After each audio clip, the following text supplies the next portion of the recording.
Halo semua, selamat datang di channel ini. Pada video kali ini kita akan membahas terkait dengan nama-nama jabatan tenaga teknis yang rencananya akan diprioritaskan untuk diangkat menjadi pegawai negeri sipil.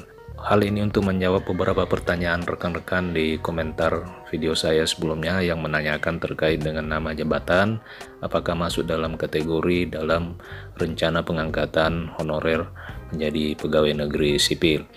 Tapi sebelum itu, untuk rekan-rekan yang baru menyaksikan dan baru bergabung di channel ini, silakan tekan tombol subscribe terlebih dahulu, tonton video ini secara lengkap agar rekan-rekan bisa menerima informasi yang komprehensif.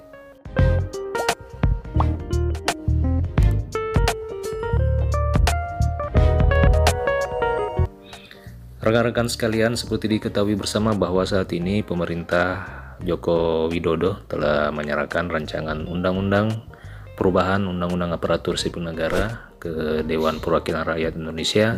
Dokumen rancangan undang-undang ini telah masuk dalam salah satu dokumen penting pembahasan dalam program legislatif nasional untuk tahun anggaran 2023. Salah satu poin penting yang dibahas dalam rancangan tersebut bahwa dokumen ini telah dipublikasikan oleh website resmi Dewan Perwakilan Rakyat Indonesia. Jadi bukan merupakan dokumen yang bohong atau dokumen hoax, akan tetapi sudah menjadi dokumen naskah akademik yang siap untuk dilakukan pembahasan. Rekan-rekan sekalian, seperti diketahui bersama bahwa salah satu poin penting dalam dokumen rancangan perubahan undang-undang ini adalah pengangkatan tenaga honorer dengan masa kerja tertentu untuk diangkat menjadi pegawai negeri sipil. Tenaga honorer atau pegawai tidak tetap dan pegawai kontrak yang telah bekerja terus-menerus itu dapat diangkat menjadi pegawai negeri sipil berdasarkan masa kerja per tanggal 15 Januari 2014 dan dibuktikan dengan surat keputusan pengangkatan yang diangkat paling lambat di tanggal 15 Januari 2014. Pengangkatan honorer menjadi PNS ini rencananya hanya didasarkan pada seleksi administrasi berupa verifikasi dan validasi data dari surat keputusan pengangkatan. Tentu dengan mempertimbangkan masa kerja, gaji, ijazah pendidikan terakhir, dan tunjangan yang diperoleh sebelumnya. Tidak semua honorer mendapat kesempatan dan prioritas pengangkatan honorer menjadi PNS ini, akan tetapi ada kualifikasi jabatan-jabatan tertentu yang menjadi prioritas untuk diangkat. Nah, pada video kali ini kita akan membahas terkait dengan jabatan-jabatan teknis dan administrasi apa saja yang menjadi prioritas dalam pengangkatan ini.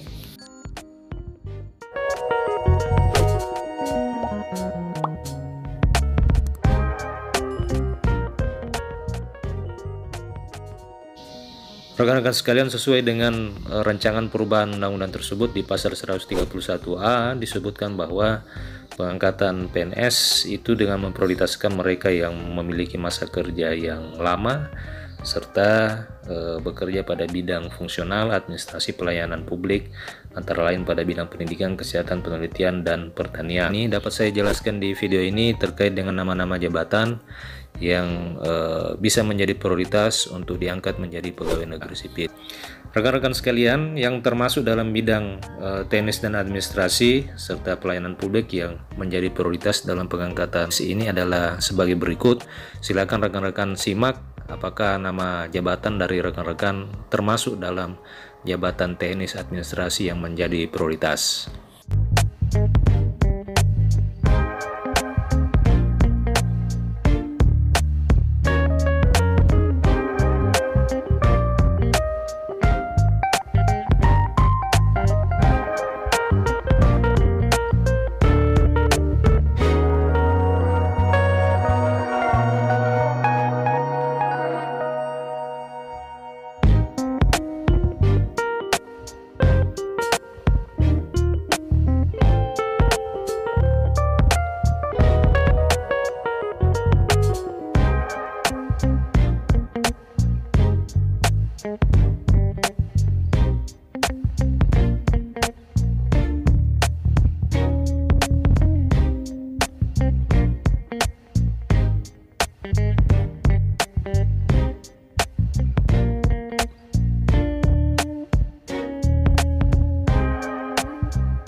Rekan-rekan sekalian, demikian nama-nama jabatan teknis rekan-rekan sekalian, demikian nama jabatan honorer teknis dan administrasi yang berdasarkan rancangan perubahan Undang-Undang Aparatur Sipil Negara ini menjadi prioritas untuk selanjutnya bisa diusulkan dalam pengangkatan honorer menjadi pegawai negeri sipil tanpa tes. Mudah-mudahan video kali ini bisa bermanfaat bagi rekan-rekan. Jangan lupa untuk menekan tombol subscribe dan like video ini agar rekan-rekan bisa menerima informasi-informasi dan kebijakan-kebijakan terbaru seputar honorer, aparatur sipil negara, dan P3K. Sampai jumpa di video berikutnya.